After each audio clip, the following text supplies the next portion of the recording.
This audio presentation of the Hindu Yogi Science of Breath by Yogi Ramacharaka is brought to you by audioenlightenment.com. Copyright 2011, all rights reserved. Chapter 1, Salam.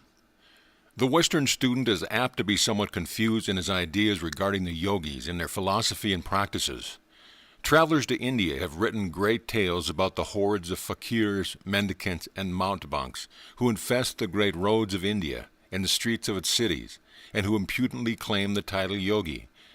The Western student is scarcely to be blamed for thinking of the typical yogi as an emaciated, fanatical, dirty, ignorant Hindu, who either sits in a fixed posture until his body becomes ossified, or else holds his arm up in the air until it becomes stiff and withered, and forever after remains in that position, or perhaps clenches his fist and holds it tight until his fingernails grow through the palms of his hand.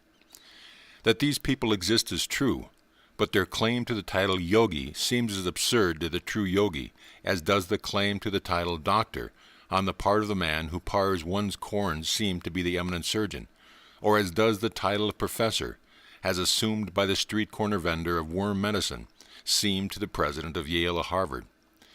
There have been for ages past in India and other Oriental countries men who devoted their time and attention to the development of man, physically, mentally, and spiritually.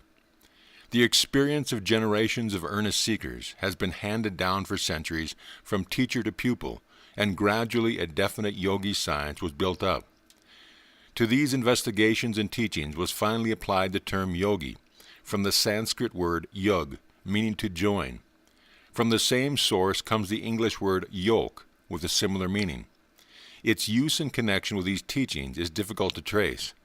Different authorities using different explanations, but probably the most ingenious is that which holds that it is intended as a Hindu equivalent for the idea conveyed by the English phrase getting into harness or yoking up, as the yogi undoubtedly gets into harness in his work of controlling the body and mind by the will.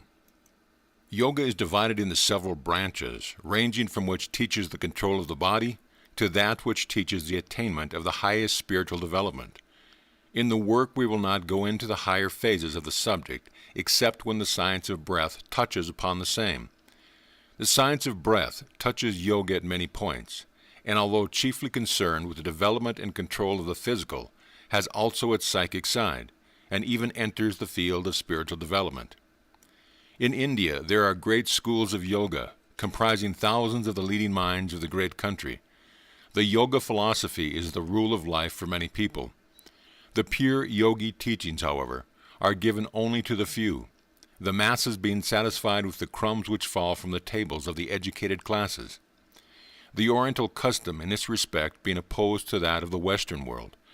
But Western ideas are beginning to have their effect even in the Orient, and teachings which were once given only to the few are now freely offered to any who are ready to receive them.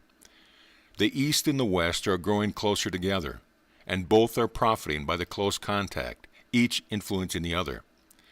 The Hindu yogis have always paid great attention to the science of breath, for reasons which will be apparent to the student who reads this book. Many Western writers have touched upon this phase of the yogi teachings, but we believe that it has been reserved for the writer of this work to give to the Western student, in concise form and simple language, the underlying principles of the yogi science of breath, together with many of the favorite yogi breathing exercises and methods. We have given the Western idea as well as the Oriental, showing how one dovetails into the other. We have used the ordinary English terms almost entirely, avoiding the Sanskrit terms so confusing to the average Western reader. The first part of the book is devoted to the physical phase of the science of breath. Then the psychic and mental sides are considered, and finally the spiritual side is touched upon. We may be pardoned if we express ourselves as pleased with our success in condensing so much yogi lore into so few pages, and by the use of words and terms which may be understood by anyone. Our only fear is that its very simplicity may cause some to pass it by as unworthy of attention, while they pass on their way searching for something deep, mysterious, and non-understandable. However, the Western mind is eminently practical, and we know that it is only a question of a short time before it will recognize the practicality of this work. We greet our students with our most profound salam, and bid them be seated for their first lesson in the yogi science of breath. End of chapter.